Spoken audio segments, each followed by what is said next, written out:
নমস্কার সবাইকে, সবাই কেমন আছেন? তো চলুন, আজকে অনেক দিন পর একটা ভিডিও নিয়ে চলে এসেছি। তো বেশ কয়েকদিন আমার শরীর অসুস্থ থাকার জন্য আমি ভিডিও দিতে পারিনি। তো চলুন, আজ সন্ধ্যা থেকে আমার ব্লগটা স্টার্ট করলাম।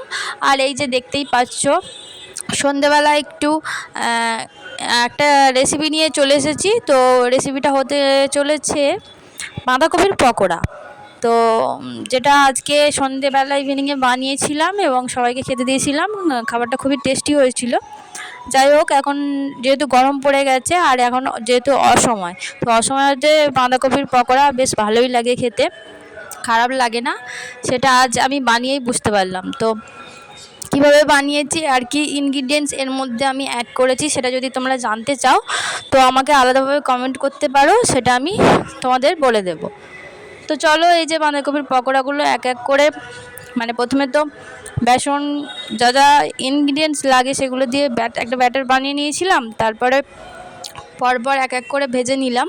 তো ভাজার পর এই যে দেখতেই পাচ্ছ, সব কটা পকোড়া এই যে তুলে নিচ্ছি। তো এবার কি করব, এবার সবাইকে আমি খেতে দিয়ে দেবো। তো দেখতেই পাচ্ছ প্লেটে তুলে নিয়েছি। তো এটা দেবো আমার বরকে, তো তার আগে দিয়েছিলাম আমার শাশুড়ি মাকে। তো সত্যি বলছি, আগেও আমি বানিয়েছিলাম, তো অন্য দিনের থেকে আজকে এত টেস্টি হয়েছিল বলার মতো না, খুবই টেস্টি হয়েছিল। তারপরে এই যে সন্ধে সন্ধে একটু বেরিয়েও পড়লাম। তো সন্ধে তো বলা যায় না, তখন বাজে প্রায় রাত 9:30। তো হঠাৎ করে মনে হলো যে আজকে সানডে, কোথাও বেরোনো হয়নি, তো চলো আজকে একটু বেরোনো যাক। তো সন্ধেবেলা ওই যে স্ন্যাক্সটা বানিয়েছিলাম বাঁধাকপির পকোড়া, তারপরে রুটি, চিকেন কষা, এসব সমস্ত জিনিস বানানোর পর রাত্রি 9:30টার সময় দুজনেই যে বেরোচ্ছিলাম।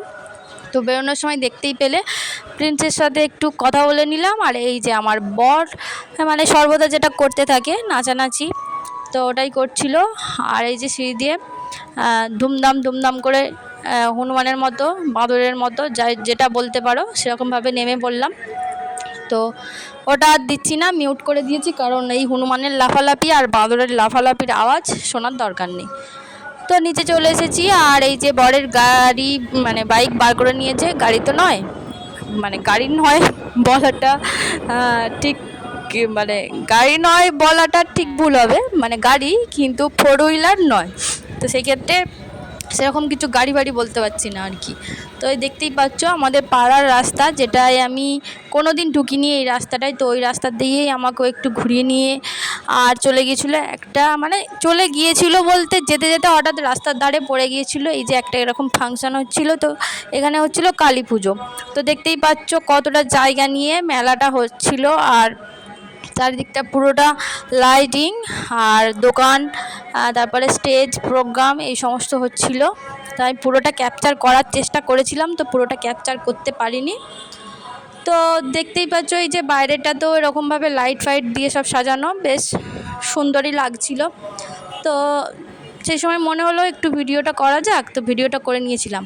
আর হ্যাঁ, যেতে যেতে দেখলাম ওখানে আমার চেনা কয়েকজনও ছিল। তো তারপরে এই যে ওখান থেকে ডাইরেক্ট বাড়ি চলে এসেছিলাম। তো বাড়ি এসে খুবই টায়ার্ড লাগছিল, খাওয়া দাওয়া করে ডিনার করে একদম ঘুমিয়ে গেছিলাম। তো চলো আজকের মতো ভিডিওটা এখানে শেষ।